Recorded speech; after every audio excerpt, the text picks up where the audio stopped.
A permacultura é basicamente isso, não é? É trazer o conhecimento tradicional, conhecimento ancestral e aplicá-lo às nossas necessidades atuais, seja na construção do nosso abrigo, seja na forma como a gente maneja a terra, seja como a gente busca ter nossa autonomia. Então, digamos, uma forma da gente ter consciência dos recursos que a gente tem e utilizá-lo da melhor forma possível. O processo é despertar, é bem isso. Né? Então, a partir do momento que a gente desperta para esse conhecimento, que a gente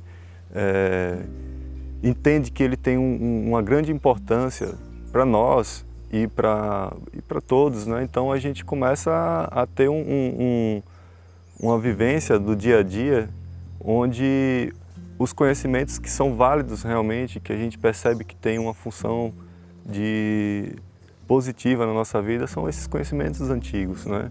E daí vem esses conhecimentos da permacultura, da agrofloresta, que são resgates, né? É a forma de cultivar a terra como os índios, né? Como esses povos tradicionais faziam. Né? A permacultura é trazendo também esses conhecimentos tradicionais de como fazer o seu abrigo, né? De como estar trazendo essas informações para essa realidade atual. A gente percebe isso em algumas comunidades tradicionais, como eles valorizam, por exemplo, a água. A gente vê regiões de semiárido, né, do sertão, onde eles sabem que eles precisam preservar aquela água, né? Então a água passa a ter um outro sentido para eles, né? E, inclusive no sentido de preservá-la, de armazená-la e utilizá-la de forma consciente.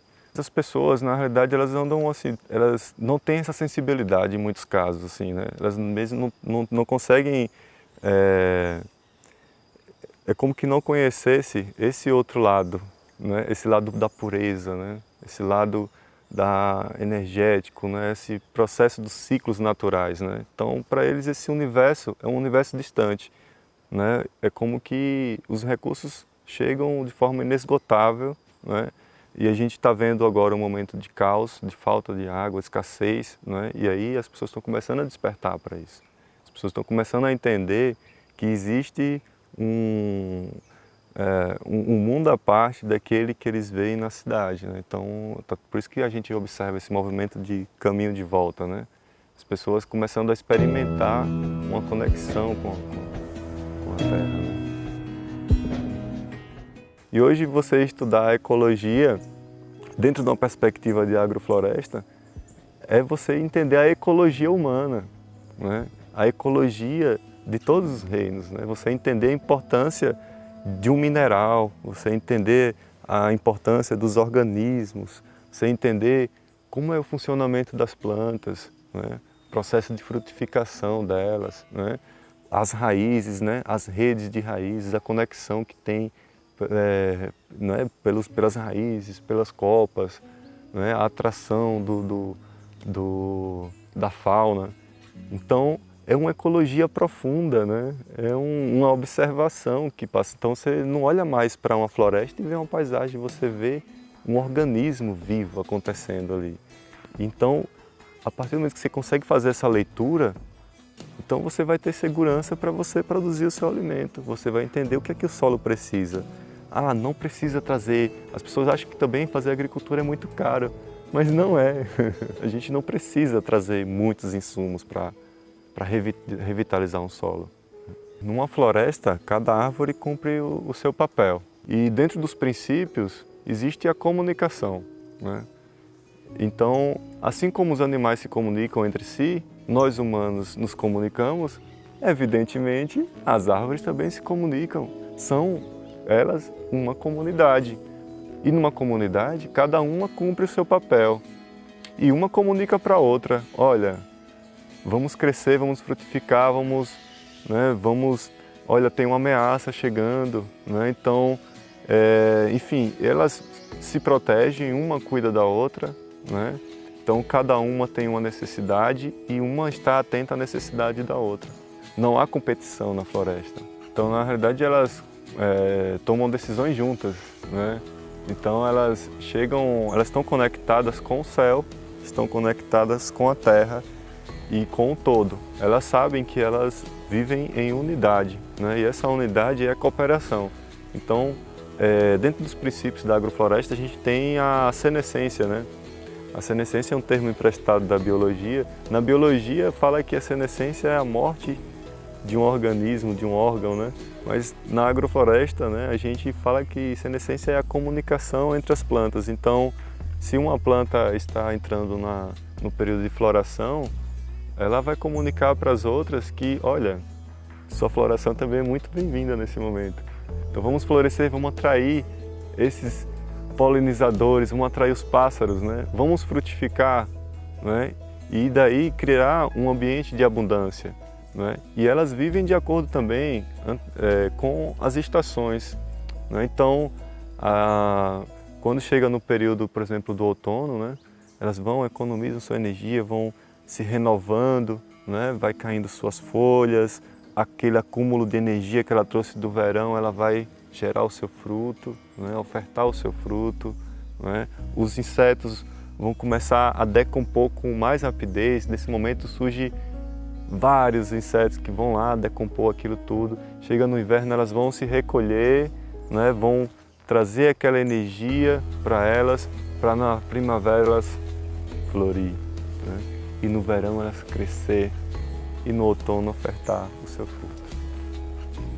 Nós nos alimentamos de energia do sol, não é? As plantas se alimentam de energia do sol, os animais se alimentam de energia do sol, não é? Então o sol é o grande responsável. A luz do sol é que gera toda essa força necessária para que as plantas cresçam, não é? Então, digamos que a grande biotecnologia é a fotossíntese, né? A criação do tecido, né? A criação da matéria, ela é feita a partir da energia do sol, né? Da captação da água, dos nutrientes do solo, do que a terra oferta e do que o céu oferta. Isso, né, se desencadeia numa energia, é transformado em uma energia química, né, na glicose, né? E aí nós nos alimentamos do amido e nosso corpo transforma novamente em glicose, que daí a gente, né, gera a energia necessária para que a gente tenha nosso trabalho, que nós nos movimentamos, né, que o tecido, né, vegetal seja materializado. Então é essa relação do céu e da terra que é o suficiente para que tudo cresça. A semente, ela guarda em si tudo o que ela precisa, né, de energia, né, de nutriente, e ela espera com paciência o momento ideal para poder se germinar, né? Seja naturalmente caindo, né, da sua mãe, sua árvore, né, seja através dessa relação com outros reinos, como o reino humano, né, com os animais. Então, ela por si só guarda tudo o que precisa, mas ela espera também um momento de relação também com os outros reinos para poder se gerar e gerar tanta força. Então existe uma semente, né, por exemplo, uma semente de milho, ela vai gerar um milho, um fruto com 750 sementes. Então ela tem um princípio nela de abundância. Então uma gera várias. E é isso que nós temos que fazer também. Nós somos uma sementinha, não é? Que temos que gerar o máximo de energia positiva, né? E assim, gerar alimento, né? Gerar vida, né? Gerar, quando eu digo no sentido de multiplicar, não é que a gente precisa ter 750 filhos, mas a gente precisa multiplicar o que de força e nutrição nós temos, né? Então, se nós temos a força do sol, se nós temos a nutrição do nosso organismo planeta Terra, nós temos que multiplicar essa força para o máximo possível.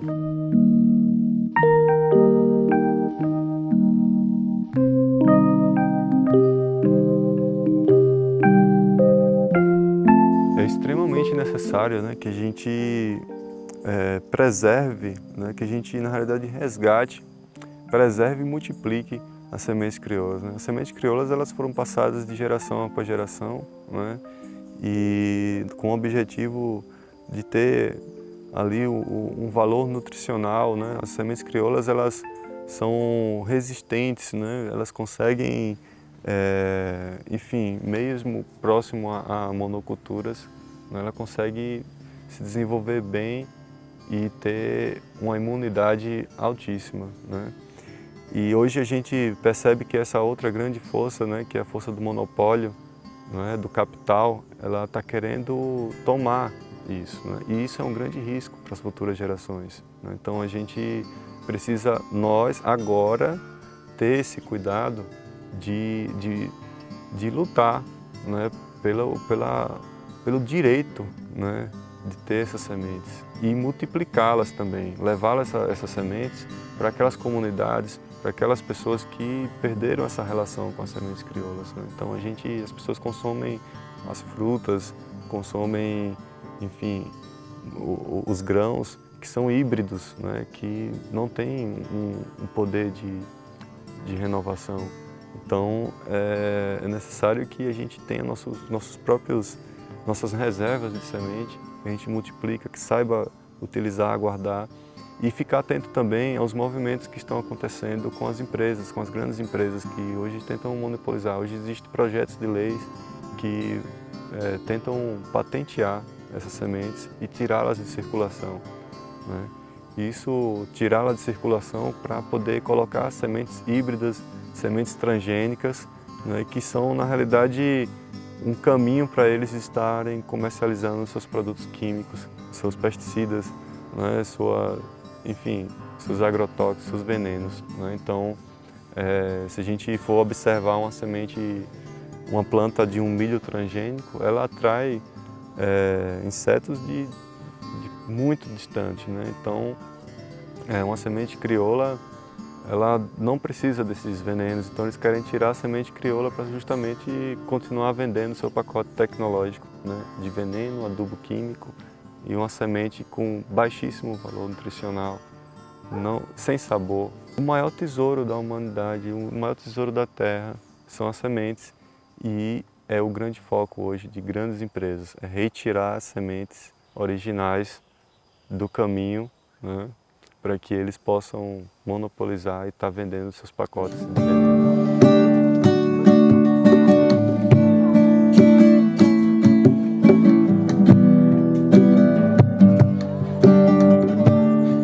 Nós vivemos uma grande bipolaridade, né? Então são duas forças, né, que se manifestam e cada um utiliza seus recursos, né?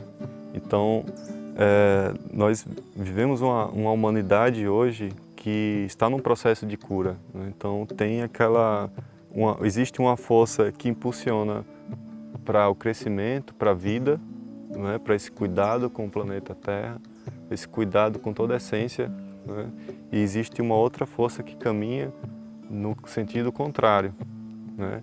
E essa força, ela utiliza das relações de poder, né? E essa relação de poder ela é a partir do capital, né?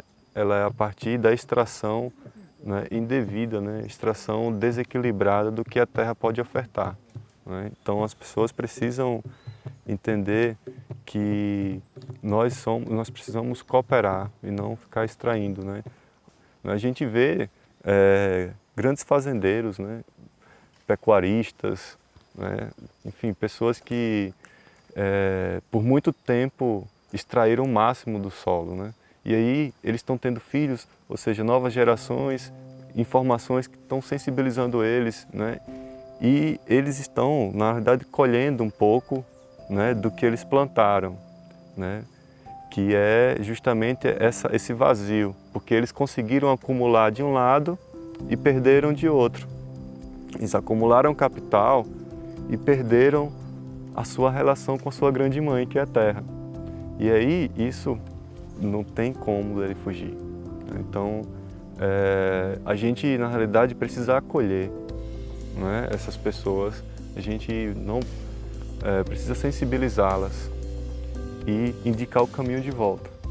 A gente precisa acolher e ser acolhido, cuidar e ser cuidado, né? Eu acho que a grande necessidade humana é olhar para o outro, porque nós vivemos numa construção coletiva, né? Então, se a gente se isola, a gente se limita. Se a gente se conecta, se a gente cria relações, a gente expande, a gente se torna, digamos, a gente passa a cumprir um papel dentro do todo. Esse todo somos nós, né? Então, a gente vê nas grandes cidades hoje um receio, um medo nas pessoas de se relacionar. Assistem muito televisão, vê toda essa violência acontecendo, vê a violência acontecer perto, mas isso, a gente precisa se distanciar disso e começar a ter um olhar de que o universo é infinito de possibilidades, inclusive. É um grande processo de cura, né? Então, assim, não é fácil, mas é viável, né? Eu acho que as pessoas precisam buscar informação, precisam experimentar, e essa transição precisa ser leve, né? Ela precisa entender os seus limites, mas ao mesmo tempo ter persistência e buscar esse caminho de transição, né? Esse caminho de cura, né? E isso se faz buscando também criar relações com as pessoas, buscar espaços que acolham, né, essas pessoas, que comece a experimentar, né, buscar não só olhar para uma paisagem de uma floresta, mas entender as relações que acontecem ali na floresta, né, entender como é esse funcionamento e de que forma essas relações podem te trazer inspiração para enriquecer a sua relação com os seus próximos, né, e com os recursos também. E hoje existem várias formas, e esses cursos que a gente faz, né, nessa nossa caminhada, ele promove muito disso, assim, a gente promove essa sinergia entre as pessoas, né? Então elas veem que elas não estão só no mundo. Ela está lá no apartamento, na cidade grande, e aí ela vê ali um anúncio ali de um curso de agrofloresta, tal, e aí ela vai, quando chega lá, ela vê outras pessoas que estão na mesma situação dela, que elas estão naquele mesmo processo de um trabalho desgastante, né, de uma vida, não é, sem muito sentido, aquele vazio, e aí de repente ela chega e encontra aquelas pessoas que estão comungando do mesmo, querendo semear, buscando entender como é que funciona essa floresta, como é que eu vou produzir o meu alimento, né? Como é que eu vou cuidar da minha casa, né? E como é que eu posso compartilhar com os outros, né? Então digamos, é um círculo que se forma, né? É uma rede que se forma, são relações que se formam. E isso é o que a natureza, é o que a floresta nos ensina, a cooperação, né? Sem cooperação, a gente fica muito isolado. A gente vive no eterno renascimento. Então, simbolicamente, a gente pode plantar uma nova sementinha na gente, né? E germinar novamente, né? E daí a gente criar uma nova condição. Então, uma nova relação. Eu tenho direcionado muito o meu trabalho para essa relação com as crianças, né? Enfim, a gente percebe que as crianças são responsáveis pelo futuro, né? Por trazer essa informação, né? E aplicar ela para as futuras gerações, e elas também conseguem sensibilizar os seus pais, conseguem sensibilizar aqueles adultos próximos. Então, e também muitos adultos às vezes não conseguem participar, né, porque geralmente os cursos são meio que fechados às crianças. Então a gente está quebrando esse paradigma, a gente está querendo incluí-las. E aí sim fica diverso, né, fica bonito o trabalho, né? A gente vê as crianças mexendo com a terra, tendo seu primeiro contato, né? Então os pais ficam até mais abertos e sensibilizados ao trabalho quando eles percebem que podem sim integrar as crianças. Eu vim fazer uma temporada aqui no Sudeste de trabalhos, né? E aí conheci uma irmã que mora aqui na comunidade, né? Na Figueira, e ela me fez um convite para vir conhecer e ver essa possibilidade de interagir com a escola aqui, né? Com as crianças. Estou assim impressionado assim com o trabalho que é feito aqui. Eu circulo, né, Brasil adentro e assim, é difícil ver um espaço que seja tão organizado, tão responsável no seu trabalho, né? Tão acolhedor, né? Tão sério e ao mesmo tempo tão leve, né? Da última vez que estive aqui já fiquei impressionado com o banco de sementes e já levo essa informação nas atividades que eu faço. E dessa vez eu vou estar levando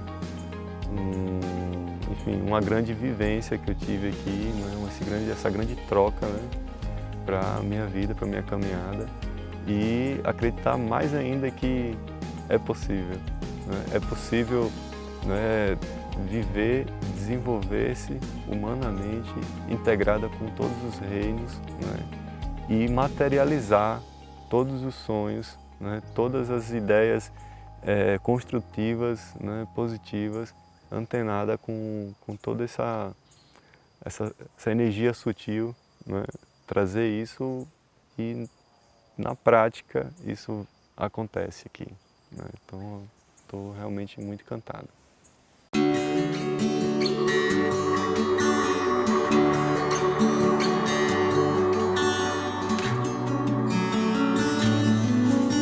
Está presente em todos os reinos. E o reino vegetal quizás é uma expressão mais material, viva desse resultado. Mas microorganicamente, etericamente, há todo um relacionamento dos reinos. Tá? E aí, na nossa postura de não esperar grandes produções, mas colaborando a esse sistema a se desenvolver, a gente fica totalmente grato porque é abundância permanente de frutos, de folhas, de raízes, e que também nos ciclos maiores já estão as árvores plantadas para irem se desenvolvendo nos ciclos maiores, acompanhadas de toda uma nutrição do solo, de uma cobertura, não? De uma vida acontecendo.